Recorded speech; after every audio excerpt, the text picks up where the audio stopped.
Nelson brother வீட்ல போய் அவ்வளவு அநியாயம் பண்ணிருக்கீங்க. நீங்க வெட்டி இருக்கீங்க. ஒரு வயசானவங்கள கூட பார்க்கல. அவர் வந்து 1 இயரா வந்து டிஎம்கே பத்தி அவர் பேசினா அவரே சொல்லியிருக்காரு. அவங்க கூட வந்து அவர் வந்து எதுவுமே பண்ணல. கட்சி விஷயத்தை எழுதுனா அடிக்க சொல்றேன். வீடேறி வெளுத்து போடுங்கடா. ஆளுக்கு பதிவு போட இது பண்ண இதெல்லாம் அனுமதிச்சுக்கிட்டு இருக்கீங்க எல்லாமே. இந்த நாய்களுக்கெல்லாம் முகவரி கொடுத்தா அது நம்ம வீட்டுல வந்து உட்காந்துக்கிட்டு சேட்டை பண்ணிட்டு இருக்கு. அடி இது ஒரு கருத்துன்னு எனக்கு போட்டுக்கிட்டு. திரள் நிதி என்று சொல்லிக்கொண்டு எங்களுடைய புலம்பெயர்ந்த மக்களுடைய பணத்திலே தன்னுடைய பிள்ளையையும் கொண்டு அமெரிக்காவிலே படிப்பித்த சீமான் என்கிற சாமானுக்கு இவர்கள் வடிவாக படித்திருக்கார். ஒரு கட்டுப்பணம் கூட திருப்பி இல்லை. இன்று என்னை எவனாவது கேட்டால் உன்னுடைய கடைசி ஆசை என்ன என்று என்னுடைய தமிழ்நாட்டு முதலமைச்சர் திரு ஜோசப் விஜய் ஆகிய நான் என்பதை வாசிக்கின்ற போது அதை என்னுடைய 2 கண்களாலும் பார்க்க வேண்டும் என்று ஆசைப்படுகிறேன். நேற்றைய தினம் நான் என்னுடைய 1 நிமிட உரையின் போது எங்களுடைய நெடுந்தீவை முடிந்தால் தமிழகத்துக்கு கொடுங்கள் என்று சொல்லுகின்ற அந்த ஒரு வசனத்திற்காக ஒட்டுமொத்த தற்குறிகளும் நேற்று கத்தியதை நான் பார்த்தேன். கத்துங்கடா, கத்துங்க, இதையும் கத்துங்க, இதுக்கு மேலேயும் கத்துங்க. இதை பற்றி நான் கவலைப்பட போறதில்லை. ஏனென்றால் அரசியலில் யாரும் கருத்தை தெரிவிக்கலாம். ஆனால் இன்று தமிழக மக்கள் ஒரு உணர்வுள்ள தமிழனாக நிரூபித்திருக்கிறார்கள்.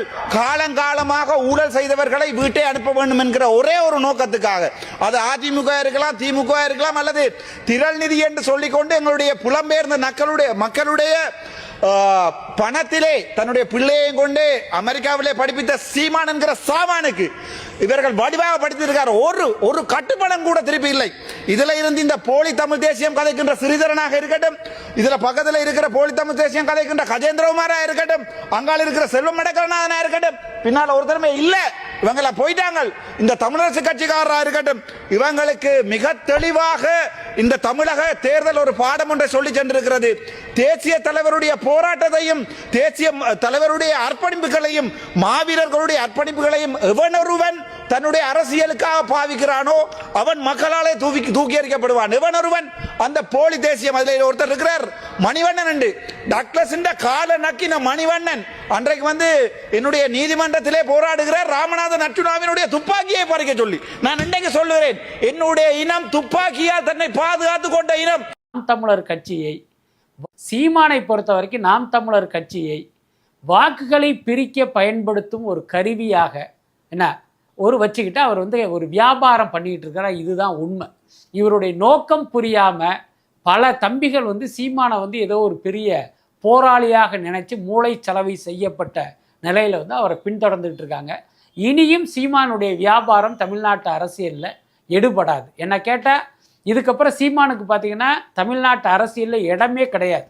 பாஜகவை எப்படி இந்த தமிழ்நாட்டிலிருந்து அகற்றணுமோ அப்புறப்படுத்தணுமோ அதே மாதிரி நாம் தமிழர் கட்சியும் அகற்றப்பட வேண்டிய நேரம் வந்துருச்சு. அதற்கான அறிகுறியாகத்தான் இந்த தேர்தல் முடிவையும் நான் பார்க்குறேன்.